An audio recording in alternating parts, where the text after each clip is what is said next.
Assalamualaikum warahmatullahi wabarakatuh. Bismillahirrahmanirrahim. Alhamdulillahirabbil alamin. Wassalatu wassalamu ala asyrafil anbiya'i wal mursalin.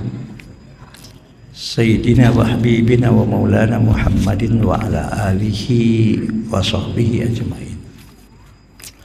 Asyhadu an la ilaha illallah wahdahu la syarikalah wa asyhadu anna Muhammadan abduhu wa rasuluh. Faqad qala Allah ta'ala fi kitabihil karim wa huwa asdaqul qailin. A'udzu billahi minasyaitonir rajim. Bismillahirrahmanirrahim. Ya rafa'illahu alladzina amanu minkum walladzina utul ilma darajat wa qala alaihi salatu wassalam may yuridillahu bihi khairan yufaqihu fiddin. Kita punya waktu yang sangat terbatas. Langsung saja taklib ini kita mulai dengan membaca Bismillahirrahmanirrahim. Tema yang diminta kepada saya untuk kita bahas dalam waktu yang sangat terbatas ini, walaupun terus terang kalau kita bahas secara detail 2-3 kali pertemuan rasanya nggak cukup, tapi kita ringkas saja, yaitu mengenai tahun Hijriah yang dikhususkan, yaitu tentang mengenal bulan Muharram, sejarah dan hikmahnya. Mari sama-sama kita mulai untuk menambah keberkahan sekali lagi dengan membaca Bismillahirrahmanirrahim. Hadirin yang dimuliakan oleh Allah, berbicara tentang tahun Hijriah, bahkan tahun Masehi, sebetulnya secara historis, secara sejarah, kalau kita bicara tentang tahun Hijriah dan tahun Masehi ini, sebetulnya kedua tahun ini sudah ada sejak adanya dunia. Kenapa? Karena kedua tahun ini, yaitu tahun Masehi, bersumber dari bagaimana dan lamanya matahari mengelilingi bumi, dan tahun Hijriah bersumber dasarnya adalah lamanya bulan mengelilingi bumi. Dan kita tahu bulan dan matahari adalah ciptaan Allah yang sudah ada sejak juga bumi diciptakan.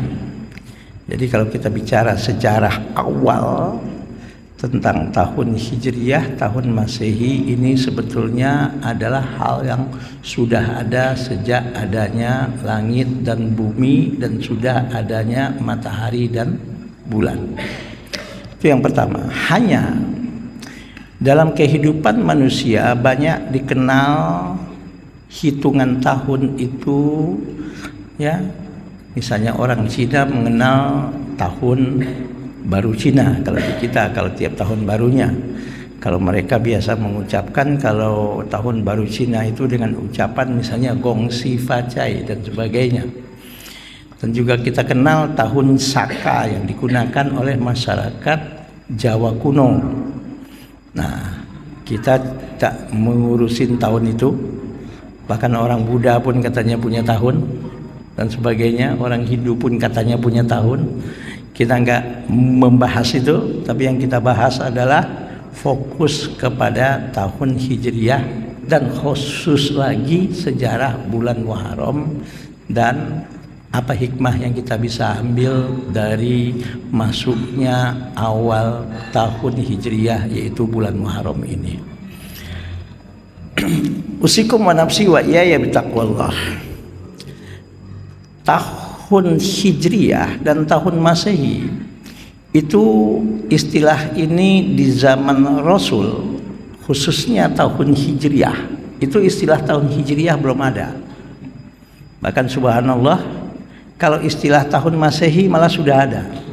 Karena menurut sejarah tahun Masehi ini yang menamakan Masehi, tahun itu tahun Masehi adalah yaitu umat Nasrani yang mana awal tahun Masehi ini dijadikan momentum lahirnya Nabi Isa alaihissalam, yang oleh mereka disebut Yesus Kristus.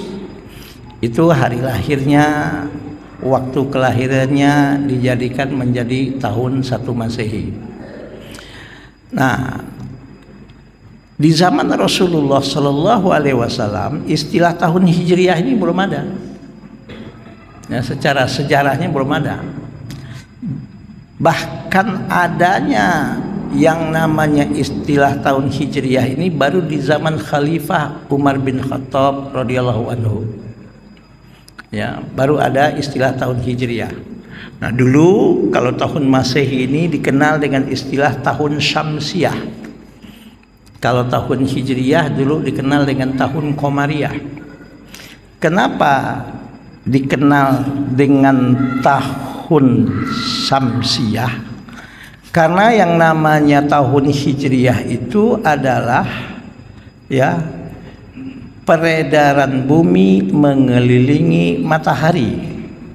Jadi peredaran bumi mengelilingi matahari itu selama 1 tahun 365 hari 5 jam 48 menit 45 detik ya, yaitu bumi mengelilingi matahari.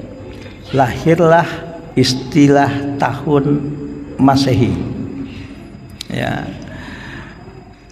Kenapa kok hari tahun Masehi 300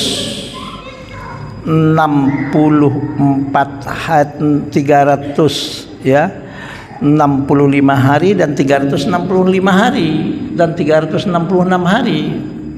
3 tahun berturut-turut tahun Masehi itu 365 hari ya, dan hitungan tahun yang keempat itu 366 hari. Kenapa? 1 harinya diambil dari penggenapan, yaitu 5 jam 48 menit 45 detik. Ya, kita nggak bahas ini ya, nanti kita akan bahas secara detail, mungkin sedikit kita bahas tahun Masehi, tahun Hijriah.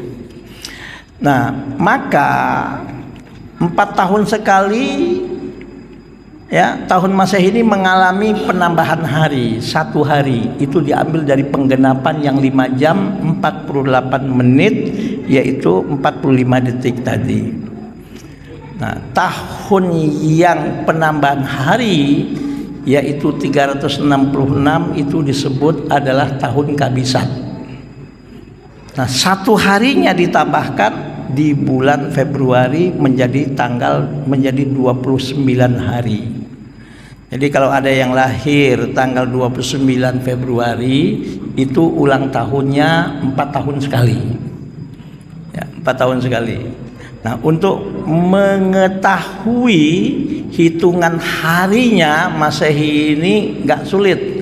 Ambil aja tangan kita gini, Pak. Setiap yang nonjol itu 31. Ya. Januari nonjol 31, Februari lihat kalau Kabisat 29, kalau enggak 28, Maret 31, April 30, Mei 31, Juni 30, Juli 31, Agustus 31, September 30, Oktober 31, November 30, Desember 31. Ini hitungannya. Oke Pak ya, saya nggak akan memperpanjang itu. Nah, jadi dalam setiap 4 tahun sekali yang 5 jam 48 menit 45 detik 48 menit 48 detik itu digenapkan menjadi 1 hari. Oke. Dulu tahun ini disebut tahun Syamsiah, tahun yang berdasarkan yaitu peredaran bumi mengelilingi matahari.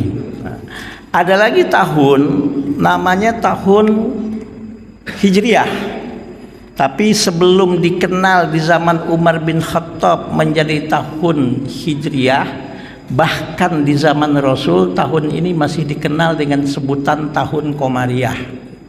Ya, tahun Qamariyah. Kenapa tahun Qamariyah? Sebab dasarnya adalah bulan beredar mengelilingi bumi, ya. Kalau tadi bumi mengelilingi matahari, kalau ini bulan mengelilingi bumi. Selama 1 tahun sampai ke tempat awal dia mengelilingi dalam peredarannya itu 354 hari, 8 jam 48 menit 8 detik. Oke, jelas Pak? Nah, lagi-lagi setiap 4 tahun sekali terjadi juga penggenapan, yaitu yang 8 jam 48 menit 48 detik itu ditambahkan 1 hari. Tahun Hijriyah juga seperti itu, 3 tahun berturut-turut, jumlah harinya 354, tahun yang keempatnya 355. Di mana diletakkannya 1 hari tambahan di bulan Zulhijjah yang mestinya menurut hisab 29 hari, 4 tahun sekali dijadikan menjadi 30 hari. Oke Pak? Nah, untuk mengetahui hari tahun Hijriyah nggak sulit, ya, nggak sulit. Cuman sekedar 30 29 30 29 30 29 30 29 30 29. Nah, nama bulan di bulan Zulhijjah, di bulan Hijriyah itu diambil dari nama musim, ya. Rabiul Awal, musim semi pertama, gitu Pak ya. Rabiul Tsani, musim semi kedua.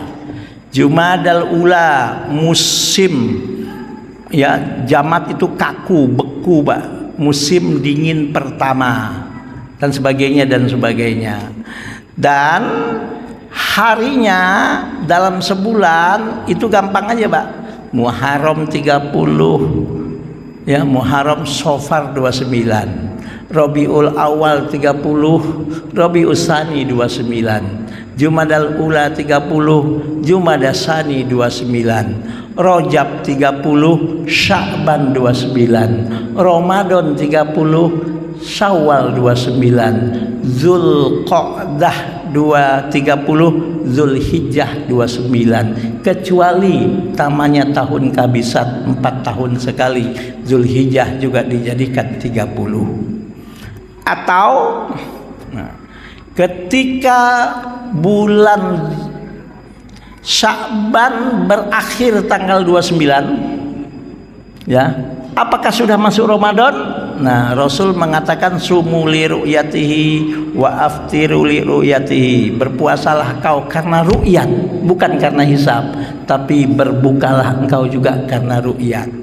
Maka kata Rasul, fa in ghamma alaikumul ghamam fa akmilu sya'bana salasina yauman. Jika terjadi mendung, susah di ru'yat yang namanya bulan, maka sempurnakan bulan Sya'ban jadi 30. Maka tanggal 30 Sya'ban itu dalam bahasa fikih disebut yaumus syakki, hari ragu tentang sudah masuk atau belumnya tanggal 1 Ramadan. Dan tanggal 1 Ramadan belum pasti, maka Sya'ban digenapkan menjadi 30, dan 30 Sya'ban itu dilarang untuk berpuasa berdasarkan hadis Nabi, ya, man shoma yaumasy syakki faqad asa Abul Qasim. Barang siapa yang berpuasa pada hari syak, yaitu ketika Sya'ban di-30-kan, maka dia telah bermaksiat kepadaku, yaitu kepada Abu Qasim Rasul Muhammad sallallahu alaihi wasallam. Menurut hisab, kalau Ramadan sudah hasil penggenapan Sya'ban 30, otomatis Ramadan berkurang menjadi 29 hari. Nah, saya nggak akan bahas itu panjang lagi, nanti heboh lagi. Kita bahas sekarang tentang sejarah historisnya tahun Hijriyah, ya Pak ya. Di zaman Khalifah Umar bin Khattab, seorang gubernur, kalau saya tidak salah gubernur Mesir, ya, lupa saya, gubernur Mesir kalau tidak salah, yang diutus, yaitu Abu Musa al-Asy'ari. Ya, Abu Musa al-Asy'ari itu berkirim surat ke Khalifah ya Umar bin Khattab radhiyallahu anhu. Bingung mau ngasih tahun berapa nggak tahu. Karena ketika itu ya kebiasaan orang Arab kalau ngitung waktu hanya pakai tanggal dan bulan. Nggak ada tahun. Nggak ada tahun. Itu udah budayanya Arab kuno, Pak. Nggak ada tahun. Pokoknya tanggal berapa, bulan apa. Dan mereka sudah mengenal yang namanya nama-nama bulan itu, Muharram, Safar, Rabiul Awwal, Rabiul Tsani, Jumadal Ula, Jumadal Tsani, Rajabun, Sya'ban, Ramadan, ya, Syawal, Zulqa'dah, Zulhijjah, itu mereka sudah kenal, tapi nggak ada tahunnya, Pak. Sementara kaum Nasrani mereka sudah menjadikan tahun Masehi menjadi patokan untuk tahun dalam budaya mereka, dalam kehidupan mereka, dan bahkan dalam manajemen pemerintahan orang-orang Romawi. Ketika orang Arab ini memakai tahun Komariah, dia cuman pakai apa, Pak? Tanggal dan bulan. Belum tahu bulannya, tahunnya apa. Maka karena bingungnya ya Abu Musa al-Asy'ari ini untuk menandai surat menyurat ke Khalifah Umar bin Khattab, tahunnya tahun berapa, kalau dibikin tahun Masehi bulannya bulan Komariah, gimana ceritanya ini? Maka Umar bin Khattab radhiyallahu anhu berinisiatif mengumpulkan para sahabat minimal 5 yang dipercaya oleh Umar bin Khattab ketika itu. Utsman bin Affan, Ali bin Abi Thalib, ya, Thalhah bin Ubaidillah, ya, Zubair bin Awam, Sa'ad bin Abi Waqqas. 5 orang ini dikumpulkan oleh Khalifah Umar bin Khattab. Kita buat tahun apa ini? Yang ada cuman tanggal dan bulan. Maka di antara mereka mengusulkan kita buat tahun baru sebagai tahun bagi umat Islam ketika itu. Tapi tahunnya tahun apa? Nama tahunnya apa? Momentum apa yang akan dijadikan sebagai tahun? Ada yang mengusulkan maulidnya, lahirnya Nabi menjadi nama tahun. Ada yang mengusulkan yaitu diangkatnya Rasul menjadi Nabi. Tapi usulan-usulan situ pada nggak pas. Akhirnya ada yang mengusulkan diantaranya Ali bin Abi Thalib. Bagaimana momentum hijrahnya Rasulullah dari Mekah ke Madinah menjadi nama tahun, yaitu namanya tahun Hijriyah. Kenapa kata Umar bin Khattab kau jadikan momentum hijrahnya Rasul dari Mekah ke Madinah sebagai nama tahun? Dijawab, karena hijrahnya Rasulullah adalah berhijrahnya umat Islam dari zaman jahiliyah, kehidupan yang berpola dan kehidupan yang berlandaskan kehidupan jahiliyah,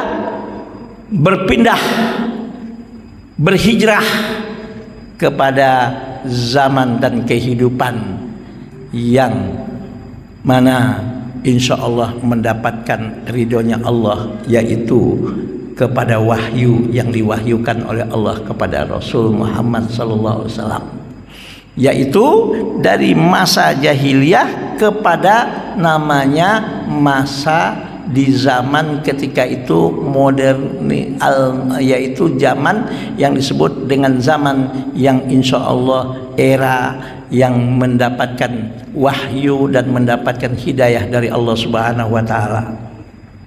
Nah, karena usulan ini ternyata 17 tahun setelah Rasulullah hijrah, maka dihitung mundur tahun 1 Hijriyah ketika itu. Dan bulan pertamanya apa? Apa bulan Muharram, apa bulan Safar, apa Rabiul Awal, apa Rabiul Tsani, apa Jumadal Ula, apa Rajab, apa Ramadan, apa Syawal, apa Zulqa'dah, apa Zulhijjah. Maka dicari lagi kapan Rasulullah itu hijrah dan kapan menentukan hijrah. Kemudian setelah ditanya para sahabat yang 5 ini, di akhir-akhir bulan Zulhijjah mulai ada ide untuk berhijrah. Dan ketika bulan Muharram ditetapkan kita harus berhijrah, dan baru terrealisasi hijrah ke Madinah dari Mekah oleh Rasulullah ketika itu baru di bulan Rabiul Awal. Karena ditetapkan harus berhijrah, walaupun ide untuk berhijrah ini sudah ada di awal bulan di bulan-bulan Zulhijjah, karena penetapan harus hijrah yaitu di bulan Muharram, maka Muharram dijadikan awal bulan dari bulan yaitu tahun Hijriyah.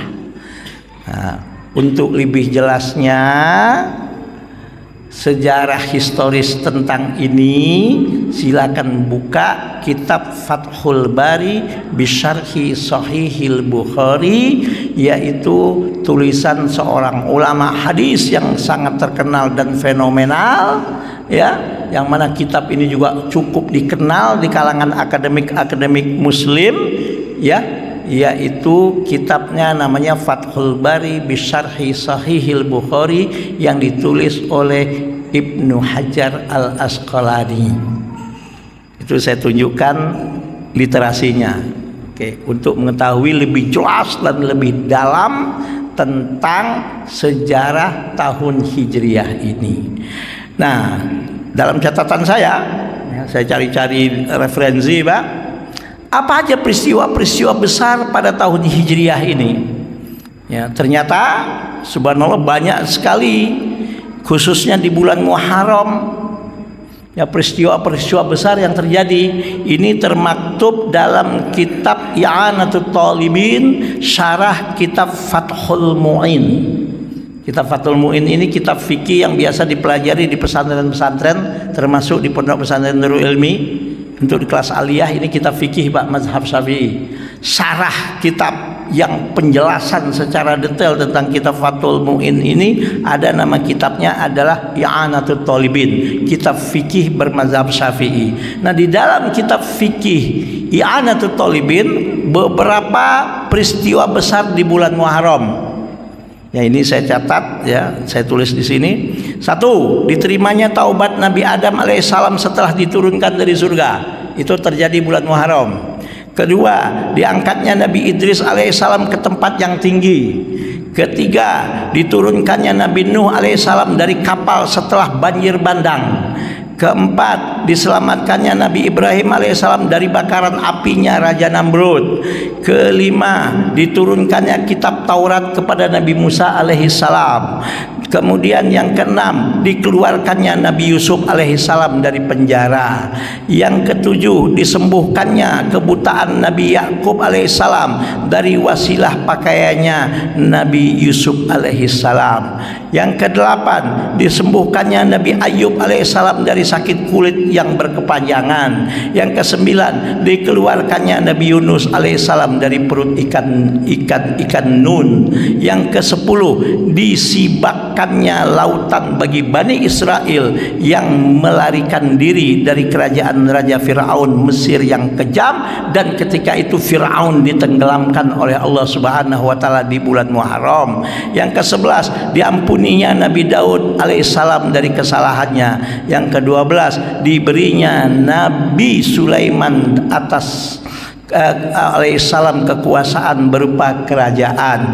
Yang 13, diangkatnya Nabi Isa alaihissalam ke langit setelah dikepung bangsa Romawi. Itu firman Allah ada di dalam Al-Quran, inni mutawaffika, ya kan, warafi'uka di situ. Kemudian yang ke-14 dalam kitab I'anatul Talibin itu, diampuninya kesalahan yang telah lewat dan yang akan datang dari Nabi Muhammad SAW. Ini keterangan sekelumit tentang apa yang terjadi di bulan Muharram. Ya, saya nggak mau bercerita panjang seperti itu, Pak. Ini sejarah-sejarah yang ditulis di dalam kitab namanya I'anatul Thalibin, syarah kitab Fathul Mu'in, yaitu kitab fikih bermazhab Syafi'i, mazhab Syafi'i. Dan kitab ini sangat dikenal sekali di pesantren-pesantren, khususnya di Indonesia, di pesantren-pesantren tradisional, Pak. Ya, yang mengkaji kitab kuning. Oke, yang paling penting dari kasus ini adalah, dari tema ini adalah apa hikmah dan pelajaran yang kita bisa ambil dengan pergantian tahun, khususnya masuk bulan Muharram. Yang paling pentingnya, Pak, ya. Oke, karena yang namanya sejarah itu nggak akan berubah karena sudah terjadi. Yang paling penting adalah apa hikmah dan pelajaran yang kita bisa ambil dari masuknya Muharram ini. Dan Muharram ini adalah bertanda bahwa masuknya tahun baru Hijriah dalam kehidupan umat manusia. Itu yang paling penting. Begini, Pak, sebetulnya semua kita ini, ya, umur kita ini udah dijatah oleh Allah. Udah dijatah oleh Allah.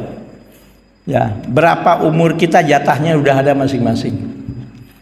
Ya, kalau boleh saya tanya Pak Haji Sigit, jatahnya berapa tahun Pak Haji Sigit? Gak tahu, ya. Oke, Pak Haji Agus jatahnya berapa tahun? Ayo Pak, jatah usia kita berapa tahun? Nih Pak Imam kita ini, jatahnya berapa tahun? Maunya? Ya kan, nggak ada yang tahu, dirahasiakan oleh Allah, walaupun jatahnya sudah ada masing-masing. Ya, Pak Sarifudin jatahnya maunya berapa, Pak?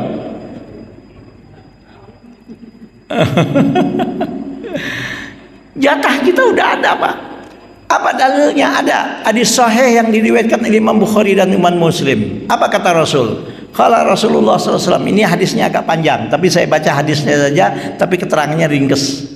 Kata Rasulullah, inna ahadakum yujma'u khalquhu fi bati ummihi arba'ina yawman nutfatan, thumma yakunu alaqatan misla dzalika, thumma yakunu mudghatan misla dzalika, fayursalu ilaihil malaku fayanfukhu fihi ruha wa yu'maru bi arba'i kalimatin. Nah ini, bikatbi rizkihi wa ajalihi, ya, wa amalihi asyakyun aw sa'idun, fa wallahi alladzi la ilaha illa ghairuhu inna ahadakum la ya'malu bi amali ahlil jannati hatta ma yakunu bainahu wa bainaha illa zira'un fayasbiqu alaihi alkitab fayamalu bi amali ahlin nari fayadkhuluha wa inna ahadakum la ya'malu bi amali ahlin nari hatta ma yakunu bainahu wa bainaha illa zira'un fayasbiqu alaihi alkitab fayamalu bi amali ahlil jannati fayadkhuluha. Hadisun sahihun rawahul Bukhari wa Muslim. Ini dalil bahwasanya ajal umur itu sudah ditakar oleh Allah, udah dijatah oleh Allah. Dan Allah menyatakan dalam Al-Quran, kullu nafsin za'iqatul maut. Dengan ini, Pak, dengan ayat ini, kullu nafsin za'iqatul maut, kematian itu sebetulnya adalah sunatullah. Sunatullah, bukan bencana, bukan musibah. Apalagi maaf, kutukan, bukan. Kematian itu sunatullah. Sesuatu yang sudah digariskan oleh Allah bagi setiap makhluk yang bernyawa. Kullu nafsin za'iqatul maut. Kita pasti akan mati, nggak ada yang nggak mati. Sehebat apapun yang namanya Fir'aun berkuasanya, Pak, zolimnya, Pak, nggak ada yang berani ketika Fir'aun berkuasa. Coba lihat, Fir'aun juga mati, bahkan kematiannya dalam keadaan hina, dan itu di bulan Muharram. Kalau menurut hitungan tahun Komariah ketika itu, matinya ditenggelamkan oleh Allah ke perut bumi dalam keadaan hina, dan mayatnya, bangkainya diselamatkan oleh Allah, dimasuki oleh air laut, oleh garam, sehingga awet.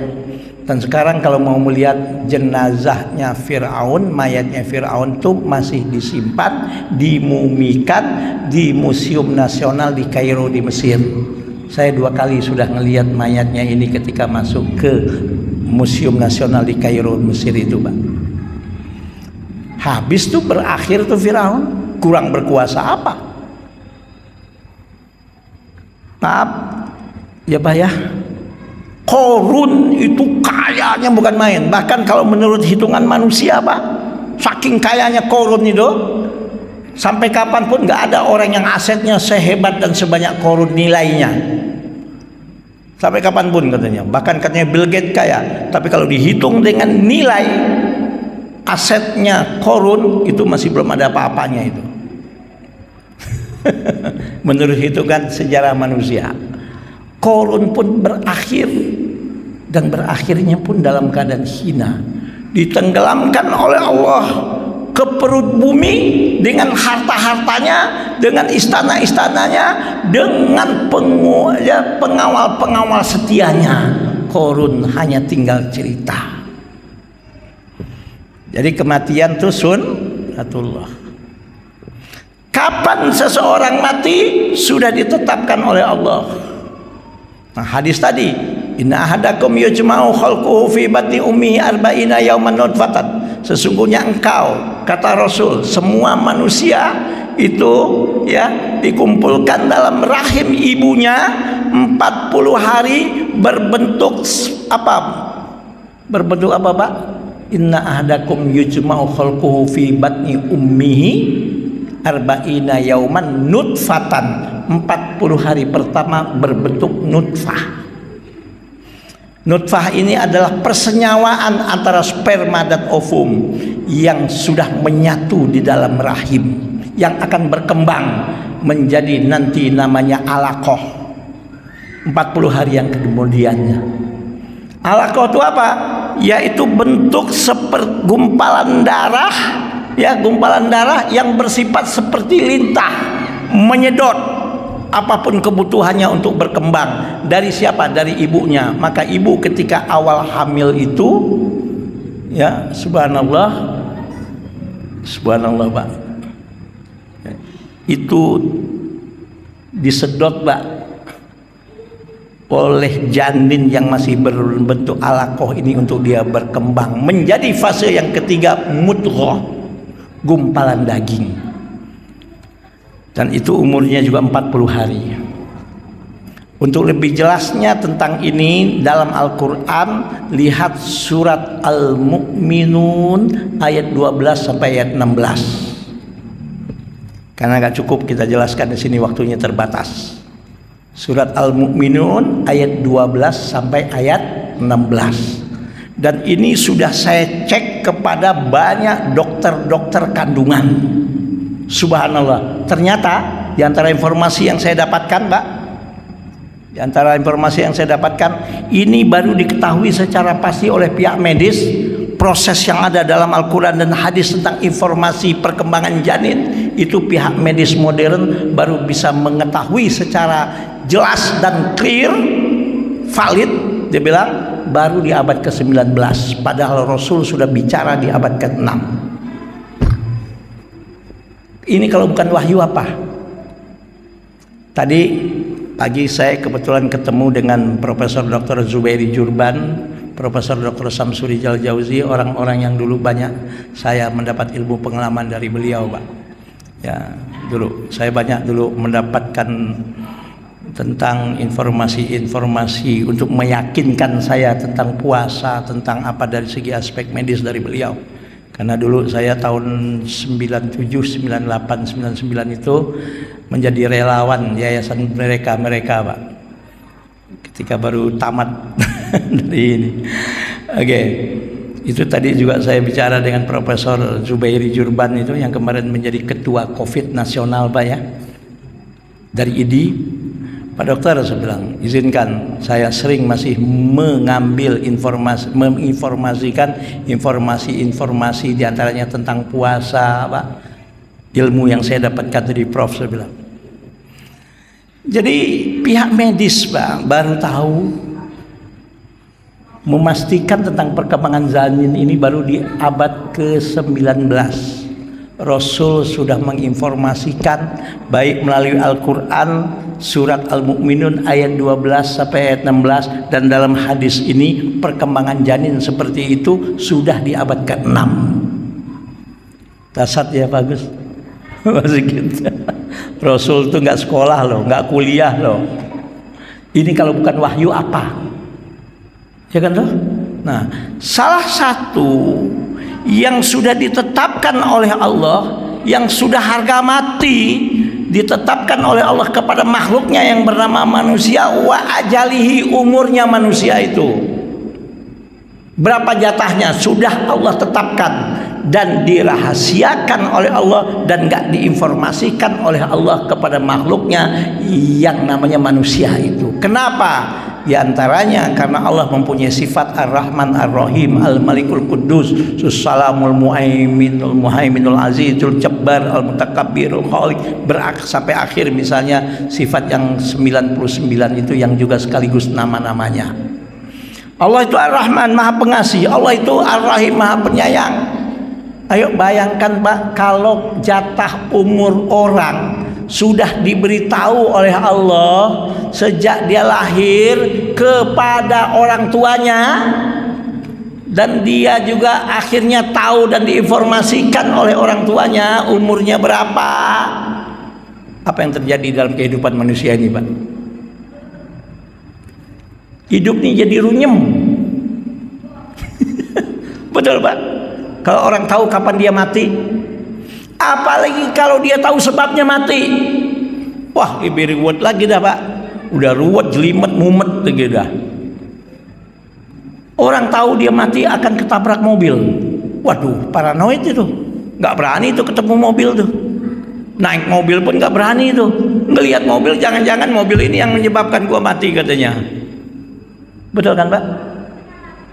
Maka diberitahu, tidak diberitahu oleh Allah. Allah sayang supaya kita hidup di dunia ini normal, supaya kita hidup di dunia ini, hidup ini berjalan secara stabil. Bahkan yang diberitahu lagi oleh Allah adalah jatah rezekinya Pak, kaya atau miskin. Coba kalau orang udah tahu dia akan jadi orang kaya, masalah nggak Pak? Kalau kita sudah tahu mau jadi orang kaya, mau nggak sekolah tinggi-tinggi? Mau nggak kerja keras-keras Pak? Sungguh-sungguh, rajin. Kalau kita sudah tahu mau jadi orang kaya dan pasti akan kaya, mau nggak sekolah Pak tinggi-tinggi? Dan lebih jelimet lagi kalau Allah sudah kasih tahu dia akan jadi orang miskin. Pak Yagus, kalau orang tahu dia mau jadi orang miskin, mau nggak sekolah? Bapak ibunya juga udah benci dia dari kecil. Ngapain gue jaga lo, ngapain gue melihara lo, ngapain gue biayain lo nggak bakal kaya. Betul Pak? Maka dirahasiakan oleh Allah, tapi rezeki sudah dipatok oleh Allah.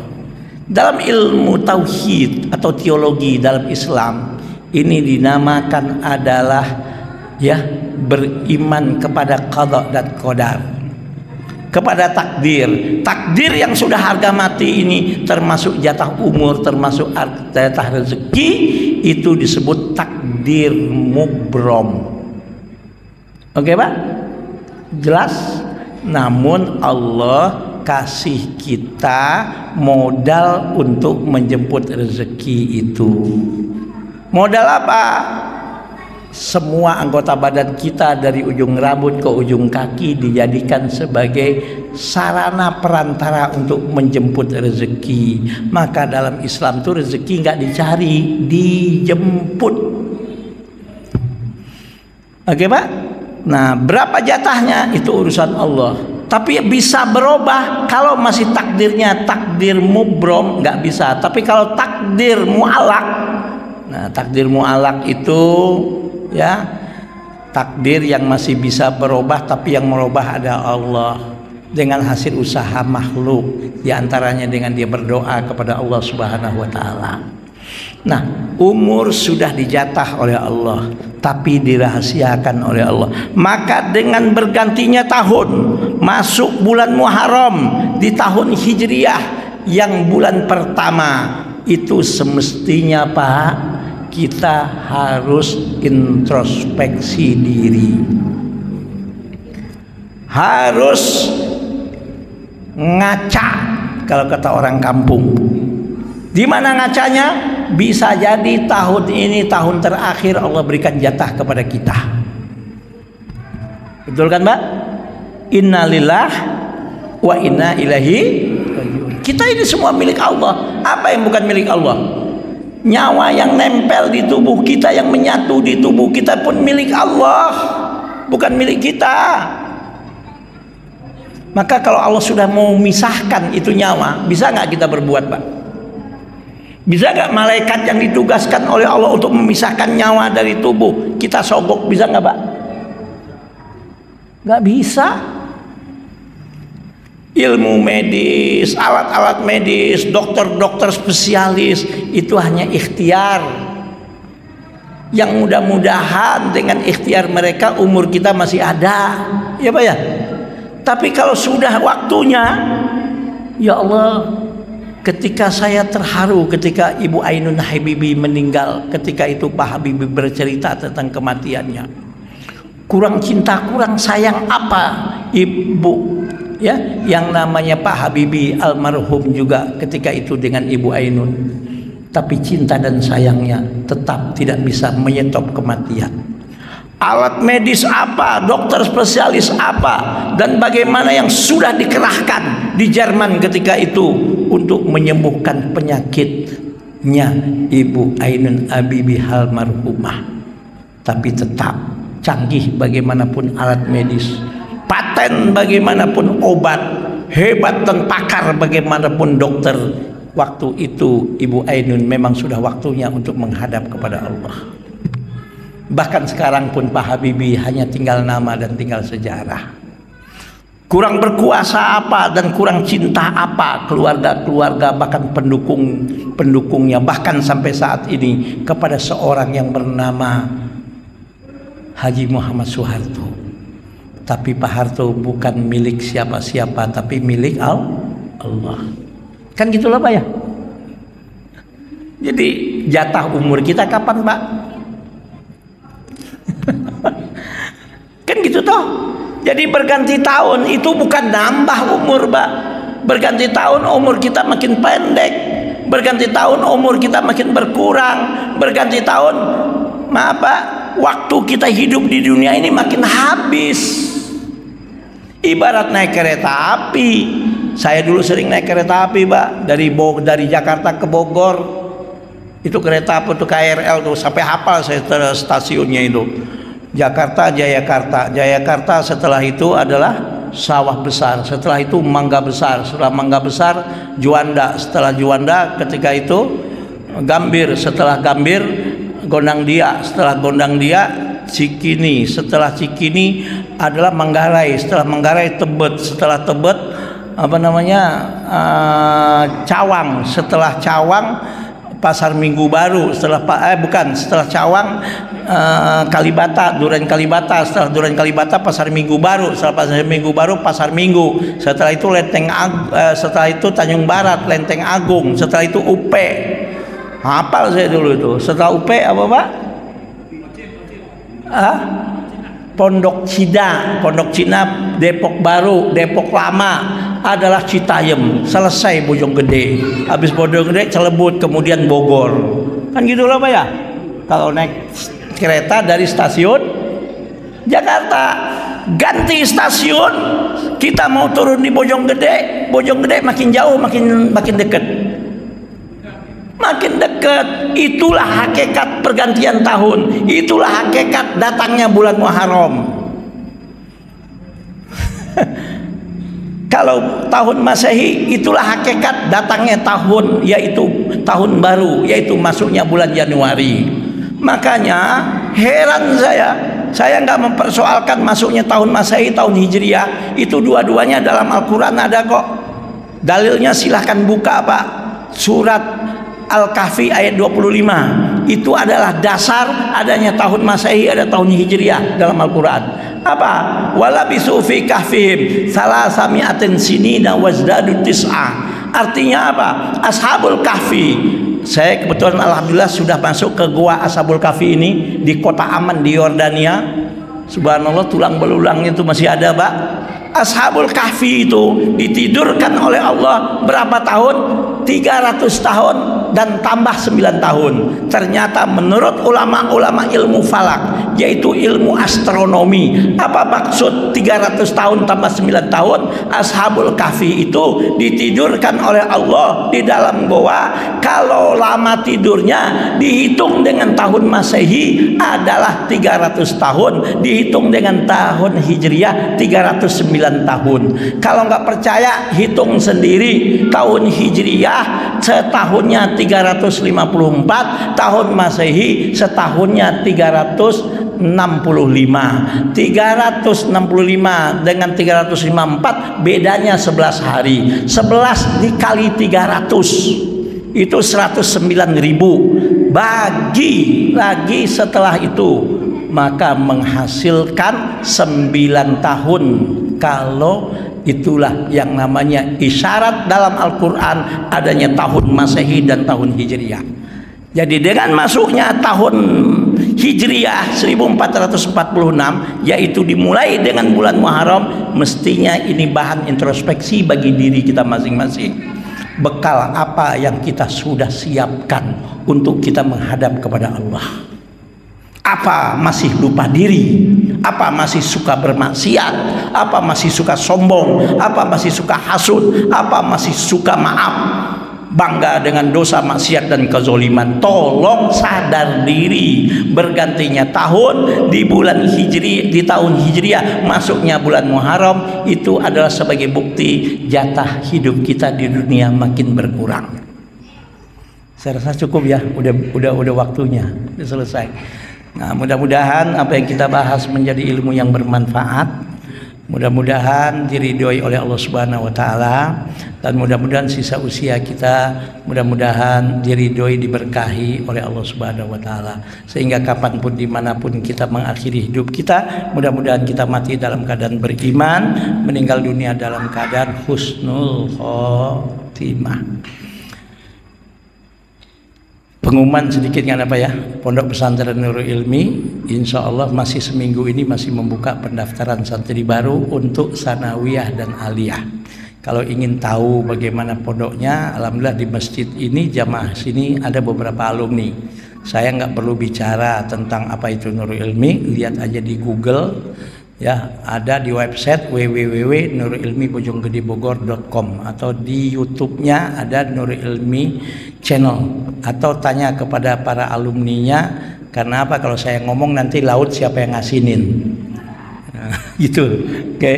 Insyaallah masih membuka pendaftaran. Subhanakallahumma wa bihamdika asyhadu an la ilaha illa anta astaghfiruka wa atubu ilaik. Maaf lahir dan batin. Assalamualaikum warahmatullahi wabarakatuh.